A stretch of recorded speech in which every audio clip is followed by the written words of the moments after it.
Number ہے 7 سورہ بنی اسرائیل کی آیت نمبر کل ہم نے 61-62 شروع کی تھی، اور اس میں انسان کی تخلیق کا مقصد کہ اللہ تبارک و تعالیٰ نے انسان کو پیدا کیوں فرمایا، اس کا تذکرہ ہم نے شروع کیا تھا۔ اور یہ مشرکین کے رد میں تھا کہ مشرکین نے طرح طرح کے اعتراضات کیے تھے۔ اللہ تبارک و تعالیٰ نے ان مشرکین کو ان آیات مبارکہ کا نزول کر کے سمجھایا کہ شیطان ابلیس نے بھی اسی طریقے سے طرح طرح کے اعتراضات کیے، اللہ تبارک و تعالیٰ نے اسے بھی راندہ درگاہ کر دیا، اور تم بھی کیا ہو جاؤ گے؟ راندہ درگاہ ہو جاؤ گے۔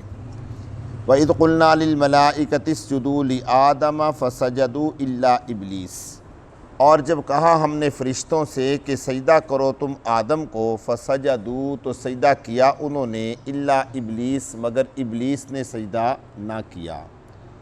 قال ااسجد لمن خلقت طینا، ابلیس نے کہا کہ کیا میں سجدہ کروں لمن اس کو، خلقتا جس کو پیدا کیا آپ نے، طینا مٹی، یعنی جس کو آپ نے بنایا ہی مٹی ہے، اس کو میں سجدہ کروں؟ اللہ تبارک و تعالیٰ نے حضرت آدم علیہ السلام کے حوالے سے جو آگے تذکرہ کیا ہے، اس کا تذکرہ کرنے سے پہلے یہاں پر ایک چھوٹی سی بات عرض کرتا چلوں۔ حضرت عبداللہ ابن عباس رضی اللہ تعالیٰ عنہ کی یہ روایت ہے، ایک حضرت عبداللہ ابن عباس رضی اللہ تعالیٰ عنہ کا قول ہے، اور ایک نبی محترم صلی اللہ علیہ وسلم کا ارشاد ہے، اس کو غالباً روایت کرتے ہیں حضرت ابو ہریرہ رضی اللہ تعالی عنہ۔ دونوں کا مفہوم ایک ہے، وہ حدیث مبارکہ سن لیجئے۔ یہاں پر اللہ رب العزت نے خلقتا طینا کے الفاظ استعمال فرمائے، جبکہ پیچھے آپ حضرات نے پڑھا ہے من صلصال من حمأ مسنون کے الفاظ ہیں کہ اللہ رب العزت نے انسان کو بجتی ہوئی مٹی سے پیدا کیا۔ یہاں پر سیدھا اللہ رب العزت نے جو لفظ استعمال کیا وہ کیا ہے؟ اے اللہ تو نے انسان کو مٹی بنایا ہے۔ خلقتا طینا کے اصل الفاظ کیا ہیں کہ کیا میں سجدہ کروں اس کو جس کو آپ نے مٹی بنایا؟ نبی محترم صلی اللہ علیہ وسلم ارشاد فرماتے ہیں کہ اللہ نے انسان کو زمین سے پیدا کیا اور زمین سے مٹی کی ایک مٹھی لی۔ اب یہاں پر بعض روایات میں یہ الفاظ بھی ملتے ہیں کہ یہ مٹی اللہ نے خود اٹھائی۔ کیسے خود اٹھائی؟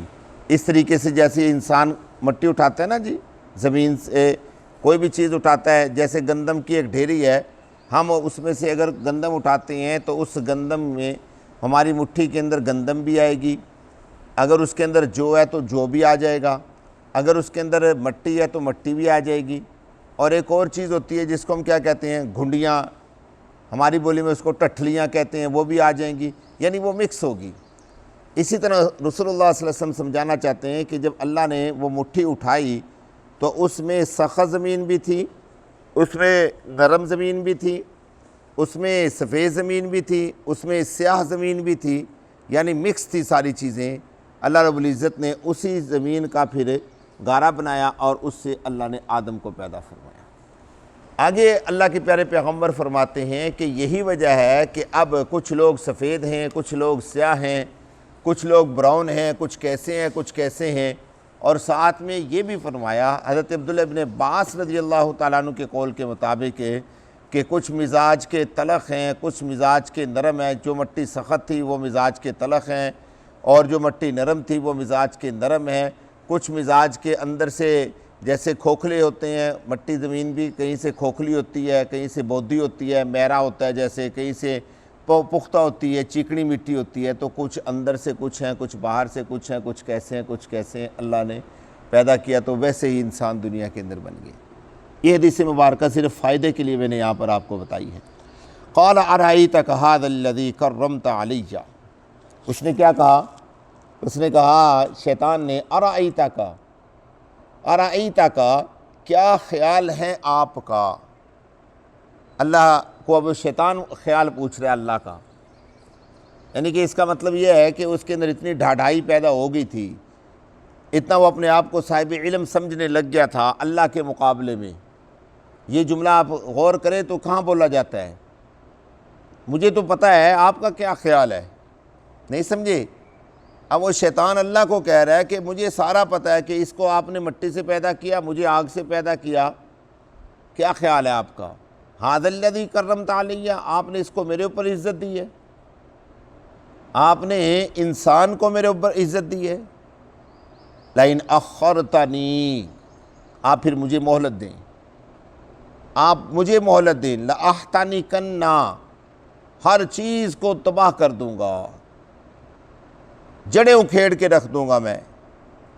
وہ پودا جو چھوٹا پودا ہوتا ہے نا، اس کو ایسے اوپر سے پکڑ کے کھینچتے ہیں تو اس ہر چیز نیچے سے نکل آتی ہے، ہر چیز۔ شیطان کہنا چاہتا ہے کہ اس طریقے سے میں ہر چیز نکال دوں گا۔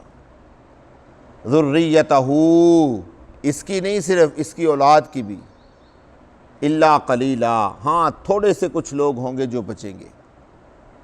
اللہ رب العزت نے بھی پھر جو اس کو جملہ ارشاد فرمایا، ذرا غور کیجئے گا، قال اذهب، جا، اگر تو اتنا صاحب علم ہو گیا نا، اتنا بڑا عالم بن گیا، اتنا بڑا مفتی بن گیا، صاحب علم تو تھا خیر، اس میں کوئی شک نہیں، شیطان کے پاس تمام ملائکہ سے زیادہ علم تھا، اور بعض حضرات تو یہاں تک کہتے ہیں کہ تمام مخلوقات سے زیادہ علم تھا، تمام مخلوقات سے زیادہ علم تھا، کیونکہ سب سے زیادہ علم اللہ نے کس کو عطا کیا دنیا میں؟ نبی محترم صلی اللہ علیہ وسلم کو۔ یہ میرا اور آپ کا ایمان ہے کہ اللہ کے پیارے پیغمبر سے زیادہ علم کسی کے پاس نہیں ہے۔ اگرچہ پیارے پیغمبر کو لکھنا نہیں آتا تھا، پڑھنا نہیں آتا تھا، لیکن علم اور چیز ہوتی ہے، لکھنا پڑھنا اور چیز ہوتا ہے۔ علم پیارے پیغمبر کے پاس کائنات میں سب سے زیادہ تھا، اس کے باوجود اللہ کے پیارے پیغمبر فرماتے ہیں کہ میں خود شیطان سے پناہ مانگتا ہوں، میں خود کیا کرتا ہوں، اور آپ کی بے شمار دعاؤں میں شیطان کے شر سے بچنے اور پناہ مانگنے کا تذکرہ موجود ہے۔ بلکہ یہاں تک پیارے پیغمبر فرماتے ہیں کہ میرا شیطان بھی میرے اوپر حاوی تھا، اگر اللہ مجھے اس کے اوپر غلبہ نہ عطا فرماتے، مجھے اللہ نے اس سے بچا لیا۔ نہیں سمجھے؟ اس کا مطلب یہ ہوا کہ اس کے ہیلے، بہانے، علم، تیز تراریاں وہ شیطان کے پاس زیادہ تھی۔ تو اللہ رب العزت نے اس لیے فرمایا اذهب، جا، فمن تبعک منہم، جو تیری پیروی کرے گا ان میں سے، فإن جہنم، سو بے شک جہنم، جزاؤکم، تم سب کا بدلہ ہے، جزاء موفورا، پورا پورا، اس میں رعایت نہیں کروں گا، اس میں کمی نہیں کروں گا، پورا پورا بدلہ جو ہے وہ تمہیں دوں گا۔ پھر اللہ رب العزت نے ایک اور بڑا چیلنج کر دیا شیطان کو، وَاسْتَفْزِزْ مَنِ اسْتَطَعْتَ مِنْهُمْ بِصَوْتِكَ وَأَجْلِبْ عَلَيْهِمْ بِخَيْلِكَ وَرَجِلِكَ وَشَارِكْهُمْ فِي الْأَمْوَالِ وَالْأَوْلَادِ وَعِدْهُمْ۔ اللہ رب العزت نے یہاں پر کتنے چیلنج کیے؟ 1 2 3 4 5 6 چیلنج کیے اللہ رب العزت نے شیطان کو کیے۔ ان کا میں نام لے لیتا ہوں، باقی تفصیل انشاءاللہ کل کی مجلس میں عرض کریں گے۔ ایک چیلنج تو اللہ رب العزت نے یہ کیا، من استطاعت منہم بصوتک، اپنی آواز کے ذریعے سے ان کے اوپر غالب آنے کی کوشش کر۔ آواز کیا ہے اس کی وضاحت کل کو کروں گا۔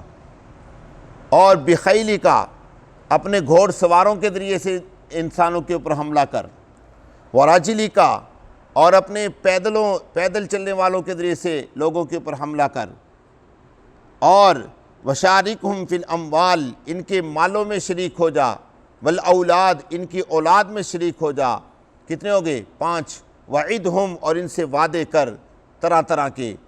لیکن آخر میں کیا فرمایا؟ الا غرورا، کہ اے شیطان تیری تمام چیزیں یہ دھوکے کی ہوں گی۔ یہ 6 چیزیں انشاءاللہ کل کی مجلس میں عرض کروں گا۔ اللہ مجھے اور آپ کو فہم نصیب فرمائے۔ الحمدللہ۔